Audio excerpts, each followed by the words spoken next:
दोस्तों, क्या आपको हल्की सी छींक आई, गला खराब हुआ या फिर हल्की बुखार आई तो आप मेडिकल स्टोर की तरफ भागते हैं एक एंटीबायोटिक खरीदने के लिए। अगर आपका जवाब हाँ है तो जरा रुकिए, जिसे आप इलाज समझ रहे हैं वो आपकी सेहत के लिए बहुत बड़ा खतरा हो सकता है। आज हम बात करेंगे कि कैसे एंटीबायोटिक्स का गलत इस्तेमाल आपके शरीर को नुकसान पहुंचा रहा है। यह सिर्फ आपके पेट को ही खराब नहीं कर रहा है बल्कि सुपर बग्स को भी पैदा कर रहा है जो आपके शरीर के लिए जानलेवा भी हो सकते हैं। तो चलिए फिर शुरू करते हैं। सबसे पहले बेसिक्स पर बात करते हैं। बहुत से लोगों को लगता है कि एंटीबायोटिक एक ऐसी जादुई गोली है जो हर एक इन्फेक्शन को खत्म कर सकती है, लेकिन ये सबसे बड़ा धोखा है। डॉक्टर्स और साइंस के मुताबिक कीटाणु दो प्रकार के होते हैं, बैक्टीरिया और वायरस।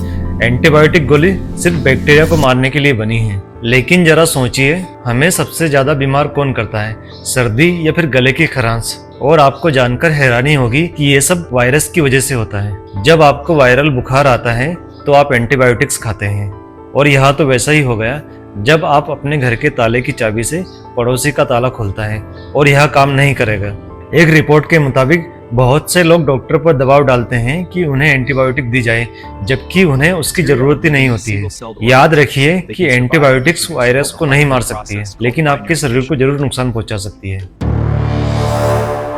अब आप सोच रहे होंगे, चलो ठीक है, काम नहीं भी किया तो क्या हुआ, खाली तो खाली।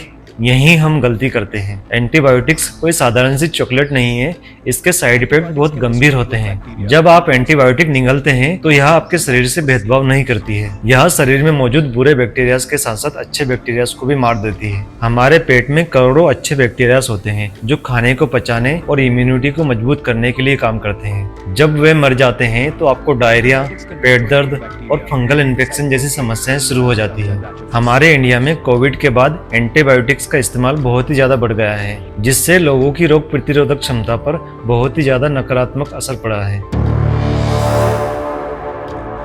पेट खराब होना तो फिर भी ठीक हो सकता है, लेकिन एंटीबायोटिक्स का सबसे डरावना साइड इफेक्ट कुछ और ही है। इसे कहते हैं एंटीबायोटिक रेजिस्टेंट। इसे एक कहानी से समझते हैं कि जब आप बिना जरूरत के बार बार आधा अधूरी डोज में एंटीबायोटिक्स लेते हैं तो आपके शरीर के बैक्टीरिया स्मार्ट हो जाते हैं और वो इस दवा को पहचान लेते हैं और अपने आप को बदल लेते हैं। और जब आप अगली बार दवाई खाएंगे तो उस दवा का असर उन बैक्टीरिया पे नहीं होगा। उन्होंने अब एक बुलेट प्रूफ जैकेट बना ली है। साइंस की भाषा में इसे सुपर बग्स कहते हैं।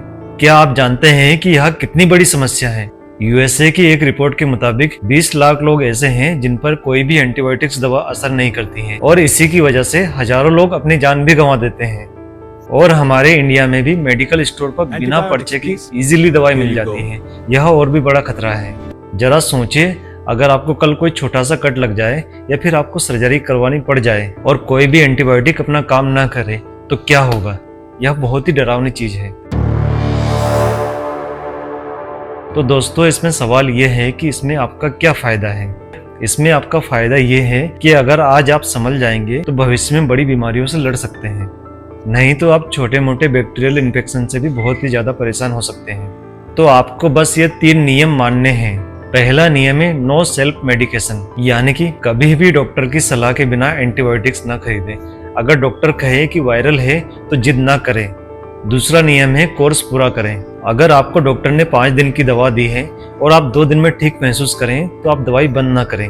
अधूरी दवाई छोड़ने से बैक्टीरिया फिर से जिंदा हो सकते हैं और रेजिस्टेंट बन सकते हैं। पिछली बीमारी की बची हुई एंटीबायोटिक्स को अगली बीमारी के लिए बचा कर ना रखें, क्योंकि हर बीमारी अलग होती है। और हाँ, सबसे आसान तरीका है कि अपने हाथों को अच्छी तरह से धोते रहें ताकि आप बीमार ना पड़ें। तो कुल मिला के बात यह है कि दवाइयाँ हमारे इस्तेमाल के लिए बनी है, लेकिन उनका गलत इस्तेमाल उन्हें हमारा दुश्मन बना सकता है। अगली बार एंटीबायोटिक्स लेने से पहले सोचें कि क्या सच में इसकी मुझे ज़रूरत है।